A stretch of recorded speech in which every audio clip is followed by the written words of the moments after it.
So you've built a solid business, you're investing in marketing, and you're doing the things you've been told should drive growth. But too often, results feel inconsistent, buyer behaviors feel different from what they did even a year ago.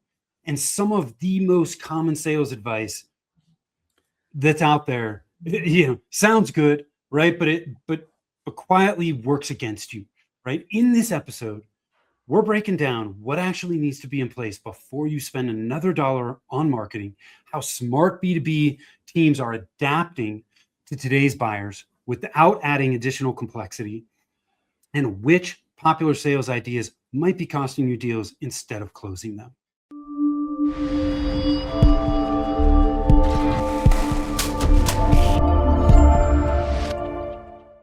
Hi, I am Tim Fitzpatrick with Rialto Marketing, where we believe marketing shouldn't be difficult and it definitely shouldn't be guesswork. Thank you so much for taking the time to tune in today. I am super excited to have Matthew Wyatt from Tech Talk with me today. Matthew, welcome and thanks for being here. Pleasure to be here, Tim. Thanks for having me. So yeah, I'm always happy to connect with other kindred spirits in the sales and marketing and growth space. So I know we're going to have a great conversation today.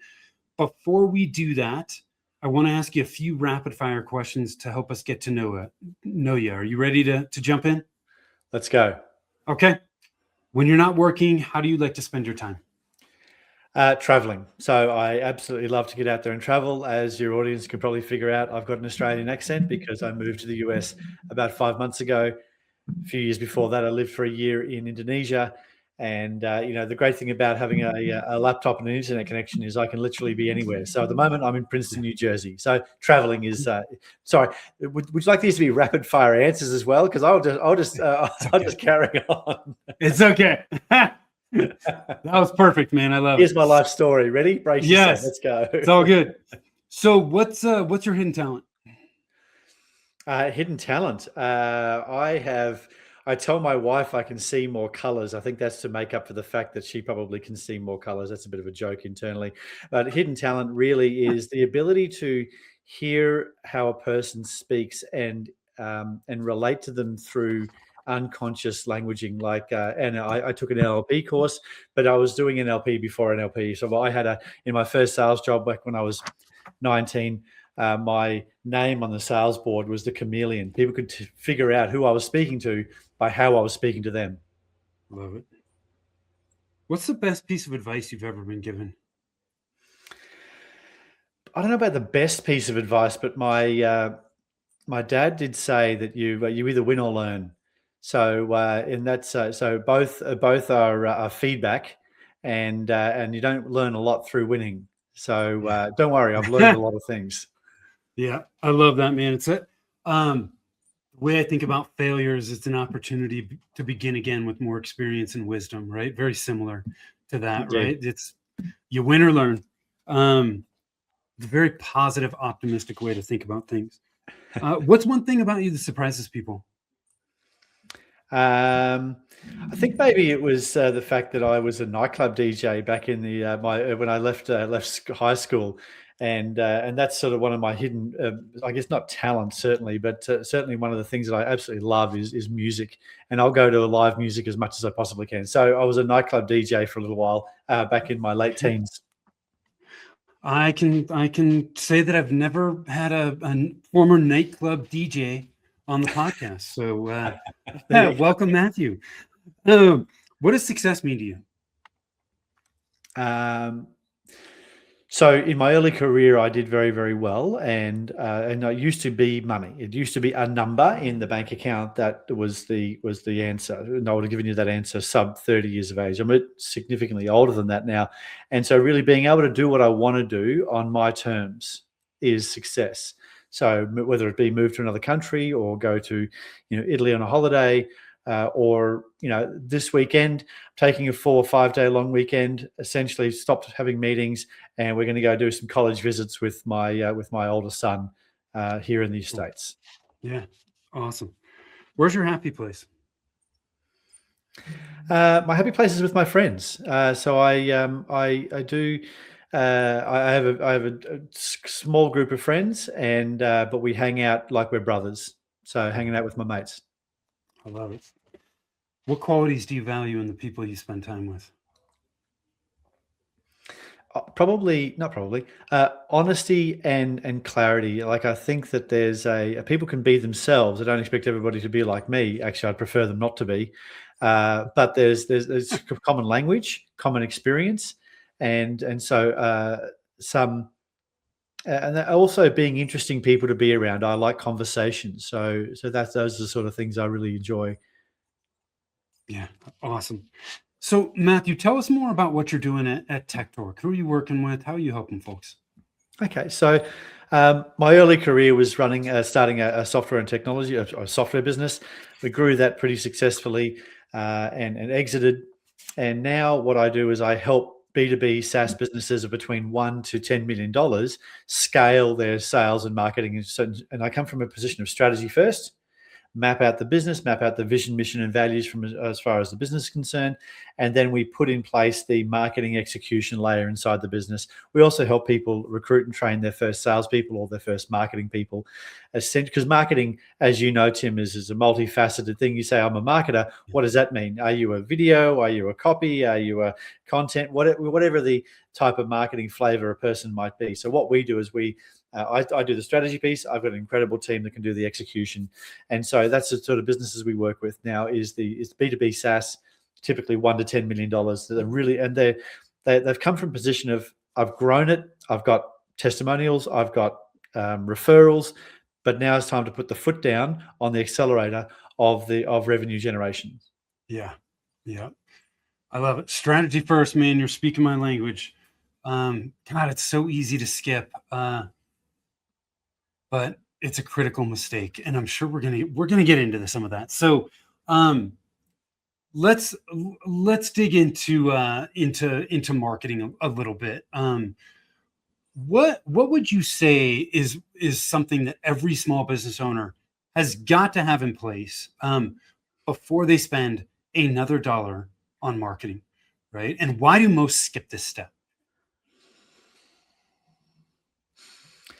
So a lot of really talented technical people out there, and a lot of really talented, really anything people, they find themselves saying, well, they're trying to cast a very, very wide net. And so they become generalists out the gate. And in becoming a generalist, what happens is they really don't speak to anybody's core issues at a deep level to engage with the market, because there are so many specialists out there in the world. If you just want a generalist, if you just want to find somebody who is generally good at doing whatever it is, maybe websites or construction or whatever it might be, whatever the thing that you do is what you put out there in the marketplace, unless you actually start specializing and really identifying the core values, the core problems of your market, that's going to be a real issue. So I find that people go too broad, and the reason they don't want to go narrow is because they mistakenly, and I want to say mistakenly, underlined, exclamation mark, bolded, mistakenly think that it's going to narrow the number of people they can sell to. Because the thing is, in reality, most people out there don't want 20 million users. No. If they took on, any business listening to this podcast, if they took on 5 new customers this week, well, you get to, and the good thing is you get to choose who they are. And so if you are really, really clear about your target market, you're really, really clear on your messaging, you're really clear on the problems you solve, you can do less effort work for a narrower group of people and charge more money. Yep. Yeah. This goes back to strategy before tactics. When I think about marketing strategy, I think about 3 things. But the first thing is your target market and who your ideal clients are. Then it's messaging, like you said. You can't create a message to attract those people until you know who the hell they are. And then what are you offering? Right? What's your service and your offer to that market? Is it something they want to buy? Is it something they're going to pay for? That to me is the fuel for the engine. And like you said, so many people skip it. Like I had this conversation yesterday with a managed service provider. He is not alone. This happens all the time. And I'm sure this happens to you too, Matthew. Just got done with an 18-month contract with an agency. He was spending $4 to $5 grand a month. no new clients and very few leads to speak of. And what happened?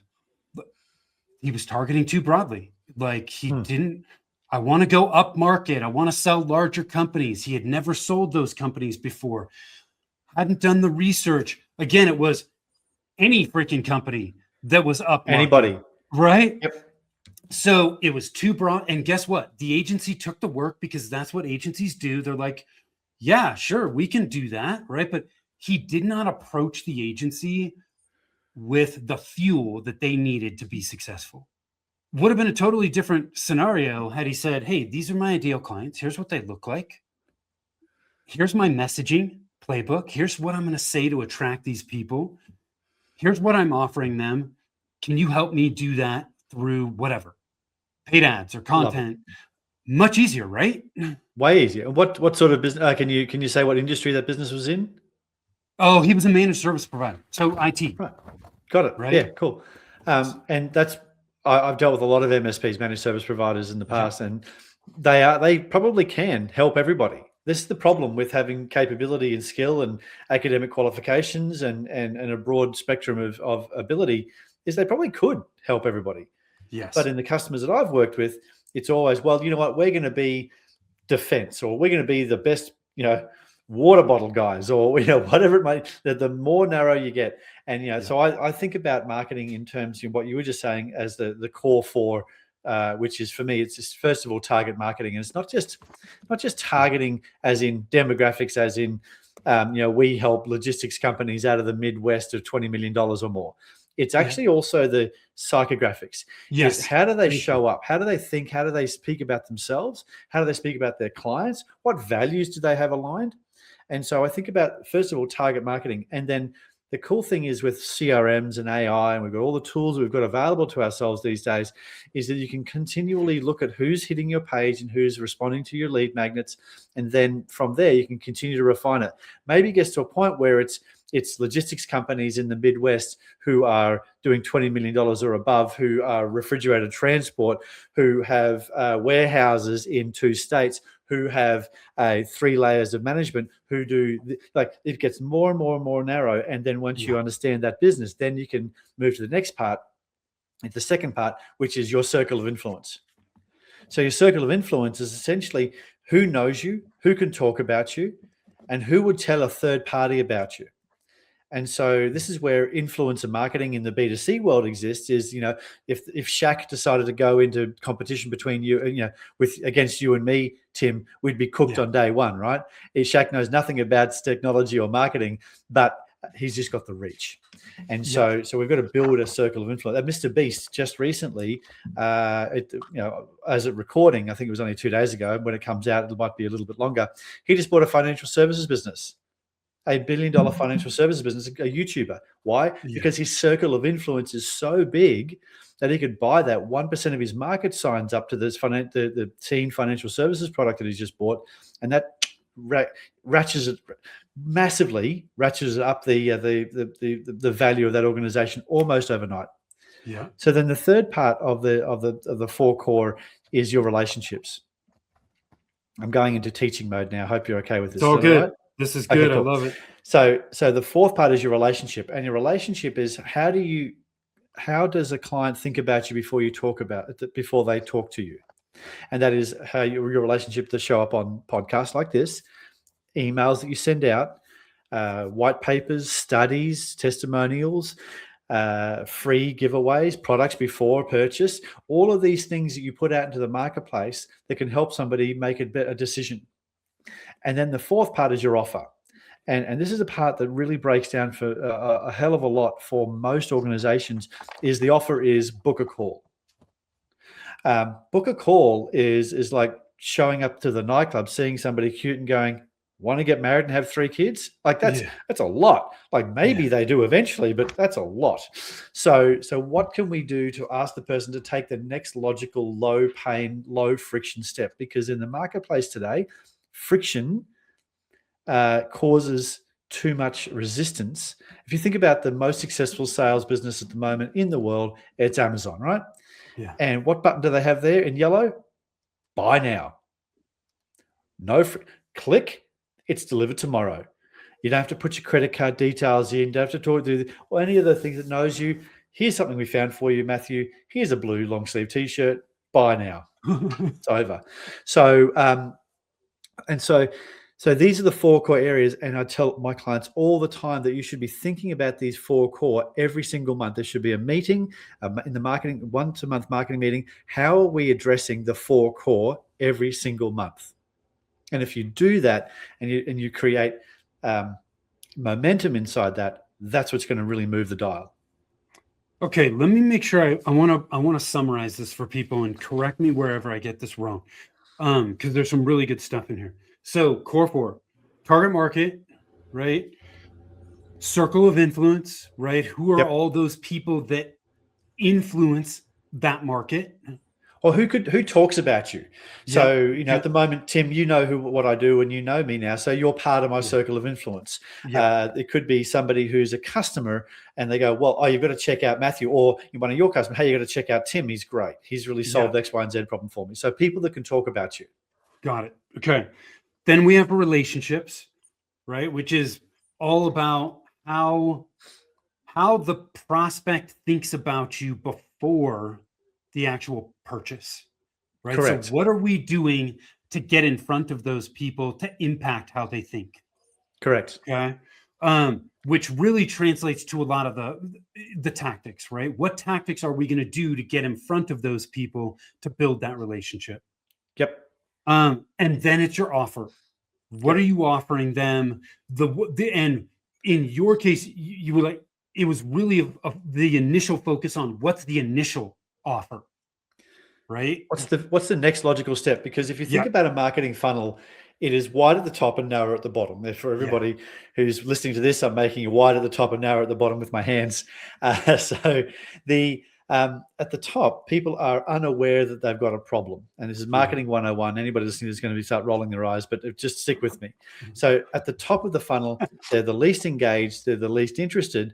So providing somebody with the least level of interest in you or your problem or the problem that they might have, don't send them a white paper because that takes effort. Don't send them a checklist because that requires effort. Send them something that's very, very small. Maybe it's a video, maybe it's a clip from this podcast, whatever it is something very consumable that has them at least understand that they might have a problem and they can step down to the next one. So many businesses, as I said, the first call to action on their website is book a call, and I don't know anything about you.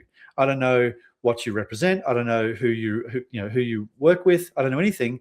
It's now just buy from me. So what we do is we go, well, what's the next logical step? Its next logical step might be download a free guide. Do this particular quiz that allows them to understand exactly where they sit in the marketplace. Watch the podcast. Watch Tim's podcast. Whatever it might be. Do the next easy thing that requires me not to be harassed by a salesperson. And then as we move through, and then of course that also takes into account when you're selling enterprise. Well, my customers who are selling enterprise software, we don't just go, right, well, it's $1 million bit of kit, $1 million bit of software or hardware or whatever it might be. It's buy or don't buy. It's yes or no. It becomes a binary thing. So what I do is I smooth that out. So what's the first next logical step? Well, maybe it's consulting that exists in that piece between I haven't bought from you and I've implemented your $1 million software solution. There's a piece in there that exists that might be a consulting piece, because businesses will buy consulting far more than they will ever buy software, because software is difficult and it's 2026 now, and most of the world has been burned by some piece of oversold, under-delivered software. So, and there's whole teams of technical people and change advisory boards and all of this layer of infrastructure inside an organization that stops people from just buying random bits of software now, but they will buy consulting. So then we'll break that sales down. And what's the next piece? So we do sales in a number of easy steps that look like the next logical step, rather than creating do or die points. I really want to highlight this, because one of my mentors said this too, like, what's the next measurable step? So I love the fact that this can be applied to so many different things, not just what we're talking about, but I bring it up all the time from an outreach standpoint. People are doing cold outreach and they're asking for the call in the first email. It's like, madness. No, that's not the next logical step. That is too much, as you pointed out, it's too much friction. I don't even know you. Why the hell am I going to jump on a call with you and take my time? What is the next logical step? I love that. And it, like I said, it can be applied to sales, marketing, anything. Frankly, I tell people, look, if you're overwhelmed, take a step back and say, what is the next measurable step? What's the next logical step I can take? Not the next 5, the next 1 that you can do right now. That's it. Yeah. So that is awesome advice. That is awesome advice. If people just take that one thing from this call, this interview.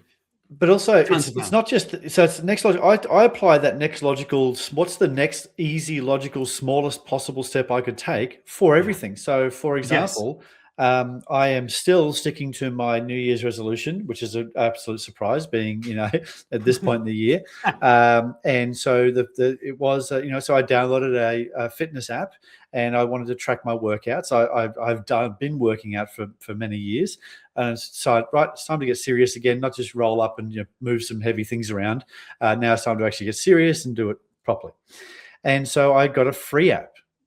And for the last month and a half or so, I've been logging my workouts in there. Okay, I'm now committed in doing that. I'm now going to buy a better app to actually log it properly, which talks to my health thing, which talks to my Apple Watch, which talks to my food, and then it starts to stitch together. Because so many times over the course of the last couple of years, I've bought the $100 all-seeing, all-dancing, all-singing, all-dancing, gold-plated thing, and I've used it 3 times. Yeah. So everything. What's the smallest viable, in software development world, we call it minimum viable product. Yeah. So what's the minimum viable effort? What's the minimum viable thing to do? Yeah. I love it. So let's talk about buyer behavior a little bit. The market's always changing. Buyer behavior is changing. What are the biggest shifts in buyer behavior you're seeing right now? And how should businesses adapt without overcomplicating things? Well, story time. So I started my first business in 1999 in technology. And back in those days, we put an advert in the newspaper. Once again, also dating myself terribly, and a free call number. People would phone the free call number, and then the salesperson got to do a whole range of things. The salesperson would explain who the company was and what we did, and provided documentation and brochures, and introduced to clients, and provided demonstrations, and built rapport over the course of some 4, 5, 6 phone calls. And then at the end, they would ask them to buy. Great. Today, how it looks, and it's getting more and more. And if everybody here just thinks about the last time they bought something, whether it be going to a restaurant, a pair of shoes, a set of headphones, it doesn't matter. Most people are doing exactly this process. They become product, problem, or company aware, and they give it a Google. Yeah. And they look for reviews. They go, well, what does this look like? And Google reviews. So last time, there's a restaurant in, we're relatively new to town here in Princeton. And so we looked up, best pizza, best this, best that. There's a Chinese restaurant just around the corner from us, super convenient, but the reviews are absolutely woeful. So we haven't been there. It's the most convenient restaurant in town. Literally, it's 200 yards from our front door. Read the reviews, not going there, not going to waste my time. Yeah. So translate that to how business operates. And so really the speed in which you can grow your business is the speed in which you can build and transfer trust. And so that's the bit there, that the building of trust is the most important thing that a business can do right now. And so how do we do that? And this is what business owners should be thinking about right now, is how do I build trust in the marketplace? And what does that look like? Well, to build trust is you've got to be seen. We see that in recent, I'm not being political, I'm not talking about any particular side, but which side was more visible for a greater amount of time in the marketplace? That's side one. Yeah. Being more visible in the marketplace for a greater amount of time gives the public the opportunity to really understand what you stand for. And so that is for business people, it's publishing, it's communicating, it's talking about wins, it's actually being a I guess self-aware enough to admit your failures, because if you only present a perfect facade, then people are not going to trust that either, because they know that nobody's perfect. They know Yeah. themselves, they know everybody they deal with. So publishing content at scale across multiple platforms every single week or every single day that actually sounds like you. Yeah. And so that's the big thing. And also, just to give you a bit more info, with the new algorithm on products and platforms like LinkedIn, it's moved away from this is how you should be doing it to this is how I'm experiencing it. Because this is how you should be doing it can be produced by, a 5-minute prompt on ChatGPT. Yeah. But this is how I experience. This is how Matthew experiences it. This is how Tim experiences it. This is Tim's, 23 years of doing this, and this, and I've seen these number of failures, and I've seen these number of wins, and here's my guide to achieving A, B, and C based on this. That's going to get pickup. Yeah. So building a personal brand and then talking about it is the one thing that most business owners don't want to do. Hey, they go, I'm a great technician. We run a very successful MSP, whatever it might be. And the technical people are extremely reluctant to get themselves out there. But the thing is that then they look how they buy things. They're always going to follow the CEO. They're always going to follow the influencer, whether it be the owner or the CFO or the CEO or the founder. The people just need to be self-aware of how they buy things, and they'll figure out how they should sell things. Yeah. Yeah. It's not rocket science, right? It's not rocket science. I mean, this is not difficult. I'm trying to remember the exact statistic, but on the B2B side, it's something like, the majority of B2B buyers have gotten 80% of the way through the buying process before they even reach out and contact you. 100%. So if they have gotten 80% of the way there, how in the world are they doing that before they even talk to you? It's content. It's all content. Right. So, it's most people don't like creating content because it's work, it takes consistency, it's time, but that's the reality of it. Yeah. How are you going to get picked up in AI chats if you're not creating content? That's how all these LLMs are getting all the data. It's all content. If you don't produce any content, how are they ever going to find it? They're not going to find. You can't sell a secret. No. You can go ahead and all the people that know you and like you and trust you. That's fine, and that's where businesses come to businesses like you and me, Tim. They go, well, we've got here. How do we get there? Well, what got you here, which was having a good product and getting referrals. That you can't just go, well, I'm going to have a gooder product and get gooder referrals. Like there's no dial to switch that up. No. It's Matthew, you were talking about health. I'm going through the same thing with health and fitness right now, right? I've gotten to a certain place, right? I've got a strong diet. I've been exercising consistently. But there's one more thing that I want to do. And what I've been doing up until this point is not going to get me there. I need to start tracking my workouts more, right? I need to start doing slightly different workouts to get to that next place. What got me here is not going to get me where I want to go. So we can't think that we can just keep doing the same thing and it's going to get us there. It's not. Like business it's stair steps. Yeah. It's not this linear path. Yeah. And anybody go, oh, I know that. Well, that's cool. But the Seahawks who won the Super Bowl, they got a coach. Actually, they probably got 7 or 8 coaches. So it doesn't make any sense to go, I know this. Arnold Schwarzenegger had a coach. Yeah. Roger Federer had a coach. And so it's not just necessarily knowing, but then it's also being pushed and it's being driven and being tracked. And so, there's nobody who's ever been successful. Maybe there's a couple of oddities, but there's still mentors out there. Zuckerberg still had mentors and people he talks to. So that, there's people out there who you can bounce ideas off. So nobody is an island. And if they don't believe they can get better with other people's input, then they're not going to get better. No. Let's this has been a great conversation, man. I want to finish off talking a little bit of sales, right? We've talked a lot about marketing. What's tons of sales advice out there, no shortage of it. What is one popular piece of sales advice that sounds good but actually hurts businesses? What's your thought there? So it's the thinking around. It's a numbers game. It is just make more calls, and what happens is sales is a performance as well as something, an activity. And so I would guarantee you that give two people the same 10 calls they can do.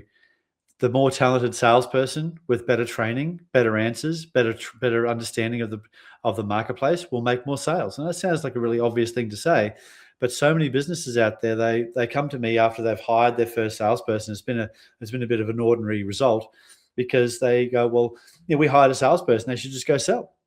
Yeah. So cool. What's the sales culture? What's the sales process? What's the playbook? How do we move person from qualified to prospect? How do we move them from prospect to proposal? How do we measure that? And what are where are the drop-offs there? So they're not measuring things. They think that it's just about picking up and smiling and dialing, and really they've spent no time actually doing the performance work, the training work. I could recite the lines from Hamlet. I'm not getting the gig on Broadway. Yeah. So it's it's not going to happen. So, it is about being good at your craft and treating it like a craft, treating it like a skill, and hiring the cheapest person or hiring a commission-only person is fraught with danger, because those people who are willing to do the job for less, you're probably going to get less. Yeah. This we've gone full circle, because the other thing that I see a lot of people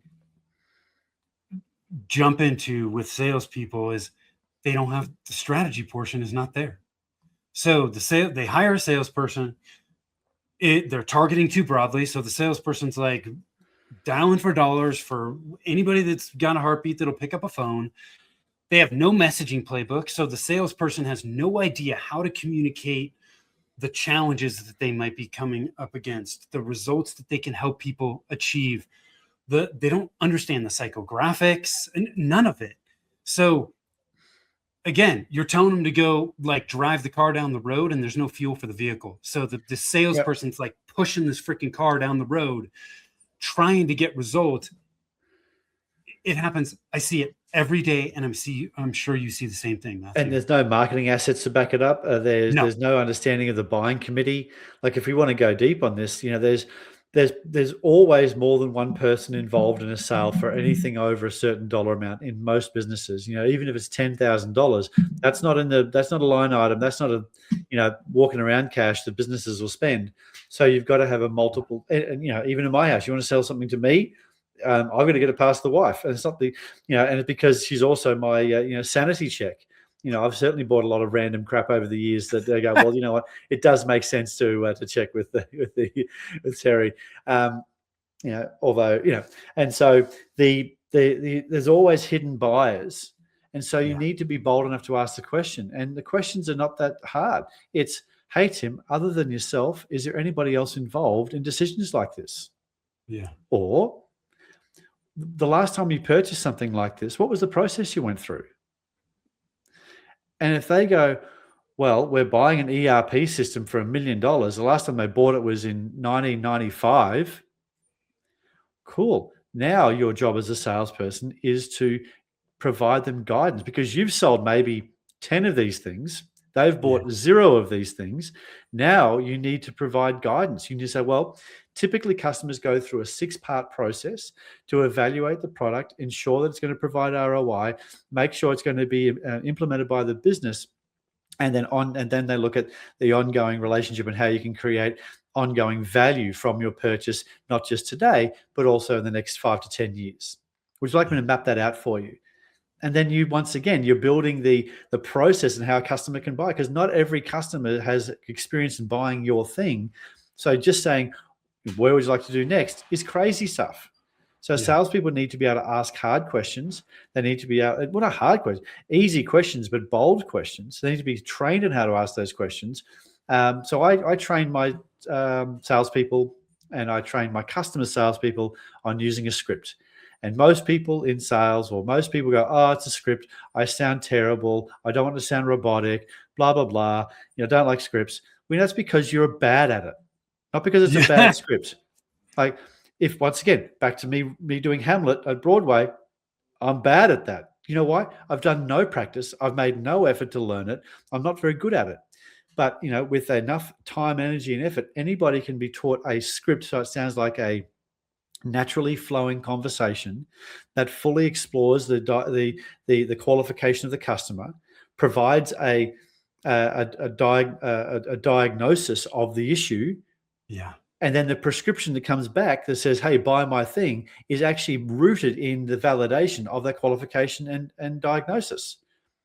But most salespeople show up and throw up. They show up and go, hey, somebody might look at me. And imagine if a salesperson, walked into my office and said, oh, Matthew, we've got, they do a quick qualification.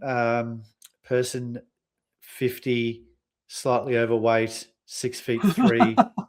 Okay, cool. Hey, Matthew, many of our clients have got wonderful benefit out of this particular heart medication. And so the value of the heart medication is this. And I'm like, wait a minute, I'm here for a haircut. I'm here for I'm here because of I got a broken finger. Now you're pitching me this stuff. So it's about asking questions, and the scripts that I provide that I train for my clients in that B2B SaaS world, it will be 2 pages of questions, but it's guided questions. So how often does that happen? When does that work? What has happened in the past when you've tried that? And what has happened when you've tried that, and why didn't that work? And that sort of stack of questions provides significant amount of more information than, hey, let me tell you about my cool scheduling widget. When you go off, somebody said to me once, professionals are scripted. That always stuck with me from a sales standpoint. Like, the best salespeople are scripted. But just because they're scripted doesn't mean they come across as robots. Like you said, you're outlining the list of questions that you need to make sure you ask. And that leads you down a very clear path. But when you ask questions, you're not talking very much. You're not going to sound scripted. It's just, what are the questions I need to get answered? Yep. 70-30. First phone call should be 70-30. 70% the customer speaking, 30% you asking questions. No time for pitching. That's it. So note, it should be, well, I understand what you've got there, Mr. Jones. Let's, and then we book a meeting from a meeting. We understand what they've got. We understand their issues. We understand that we can solve the problem. Be honest whether or not you can solve the problem. If you can't solve the problem, eject. You'll get far more. I've actually got referrals from businesses I've said I can't help. Yeah. Yep. So it's if you are clear about the value you provide, then you'll be providing that value to the right people who are willing to pay for it. Yeah. It's awesome, man. Any last minute thoughts you want to leave us with before we wrap things up? Not in particular, no. It's just, I think it's been a great conversation, Tim. Thank you very much. I think we've covered a lot of ground. We did. So, more than happy for people to ask me any questions or anything like that. One of the things that's just coming across the screen there, obviously I've got my website there, theauthorityrevup.com. That is the product that we help our clients to publish at scale. So if people want to get their name and themselves out there, build that personal brand, go to authorityrevup.com, authorityrevup.com. As an Australian, I run my sentences together, so I need to articulate and slow down. And what that is it's a training program and backed by AI that helps you actually publish content in your name. And the last one there is scorecard.techtalk.co, and that is a little bit of AI driven app that if you go through and answer about 15, 20 questions, it'll give you exactly where you sit with each one of those 4 core areas that we discussed. Cool. And what that will do is show you, okay, this is where you score in each one of these 4 areas, and here is the next best step for you to take. And let me know that is a full gift. There is no selling in that. The next best step is not engage Tech Talk to do your marketing for you. It's not so, but what it is, it's this is where you score. This is what you should be looking at next over the course of the next 90 days. Yeah, awesome. I love it. We'll make sure all that stuff goes in the show notes. Matthew, I really appreciate you taking the time. Those of you that are watching, listening, I appreciate you as well. You want to connect with us, you can do that over at rialtomarketing.com. The other resource we've got for you is at marketingengescorecard.com. When you've seen a theme, we both have these scorecards here. Marketingengescorecard.com, right? If you feel like you're stuck in the marketing maze and you're not sure what the heck you should do next, head over there. It'll outline which of the core components of building a marketing engine are holding you back and what to do next. So thank you so much, Matthew. Appreciate you. And until next time, take care.